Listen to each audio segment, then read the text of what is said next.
not everybody, if you were in my class this morning, likes to be up front, but there's always some, don't they? There's always some, especially with kids. And I was really surprised and shocked because I even asked a few adults, and they said they would do it. So my adult volunteers, you'll do this here in just a minute. Would you, okay? Just 1 minute. I'll tell you when to come in. But what we're going to set up here is a role of a lifetime.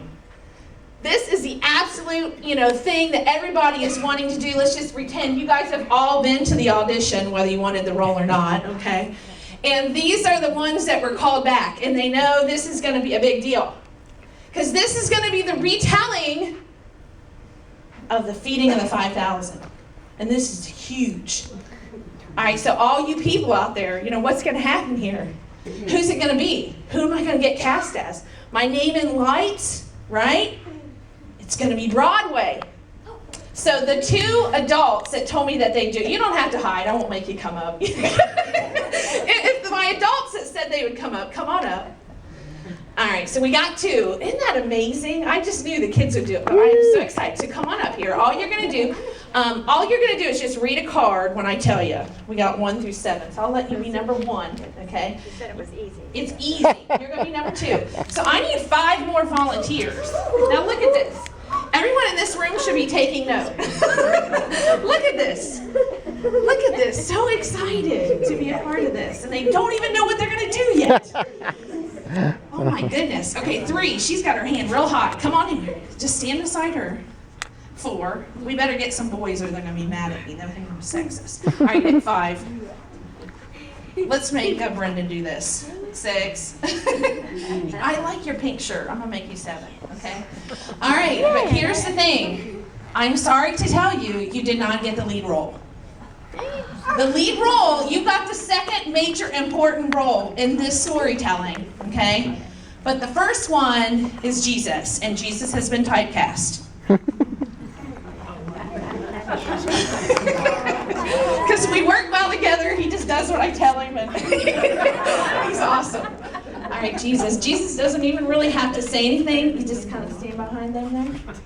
He's Jesus, all right? This is the telling of the 5,000, right? Think of, you're going to be the loaves of bread. Put that on your head, please. There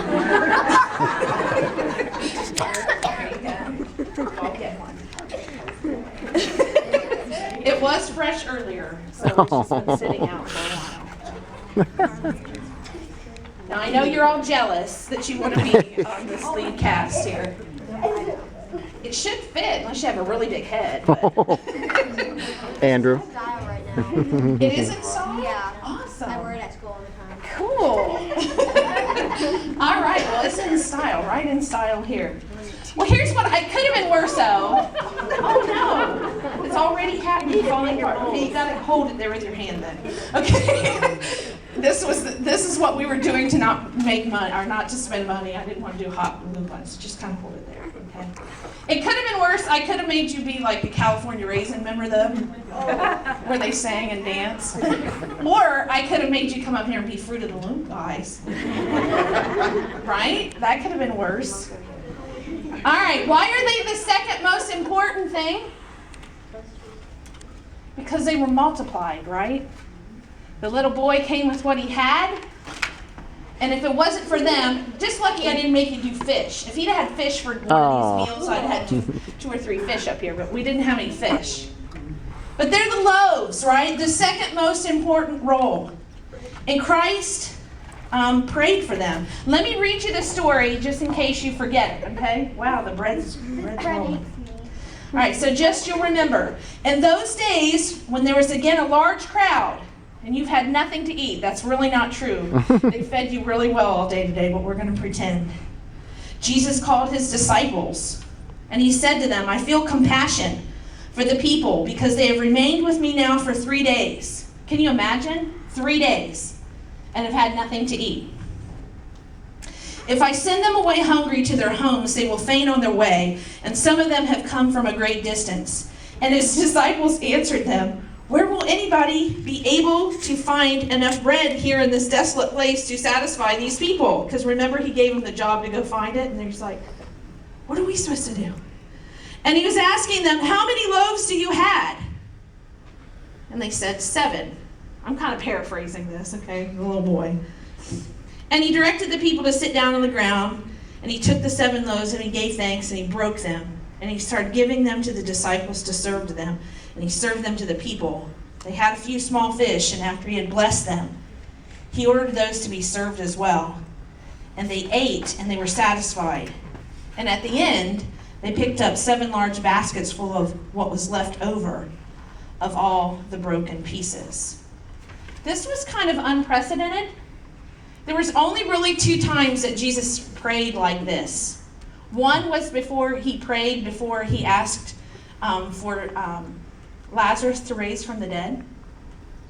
And this time, was he praying for the bread? Was he praying for the people? I mean, we're talking about Jesus here. Jesus could have probably went like this or called on his Father and turned stones into bread, right? Here's what I want you to think about. He prayed for what he was about to see, the multiplication. It was multiplication, not division, by the breaking. So guys, you all have a line, okay? And Andrew, Jesus here, is going to step to the plate. When he takes your bread and he puts some of it on the plate, I just want you to read your line. Mm-hmm.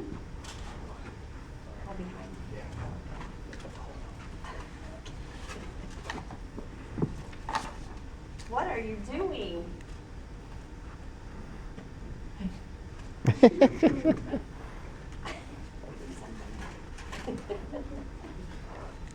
Stop tearing me apart.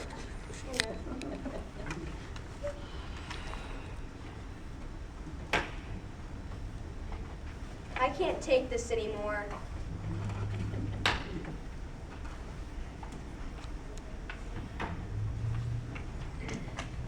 I place my entire life in your hands, and this is my thanks.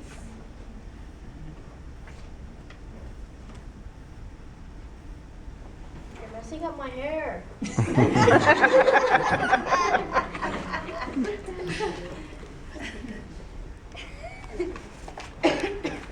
Lord, why? Don't you know this is hurting me? But I thought you loved me.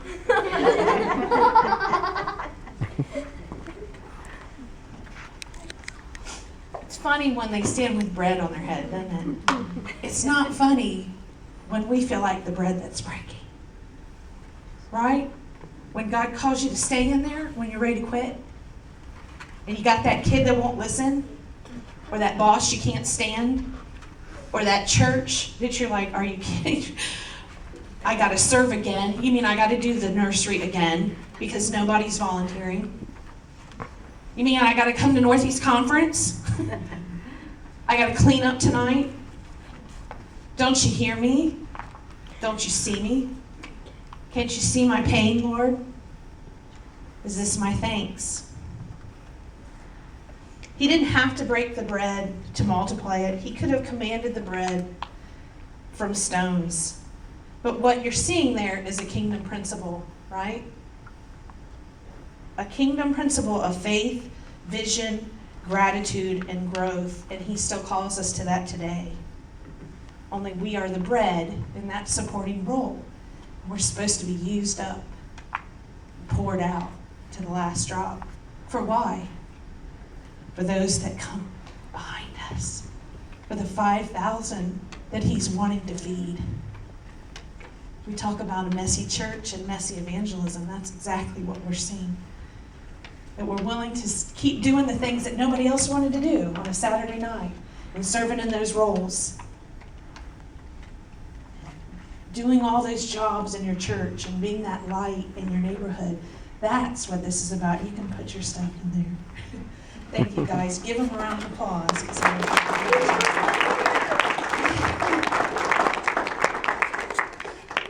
I want to do one more song, Christy, before you come up.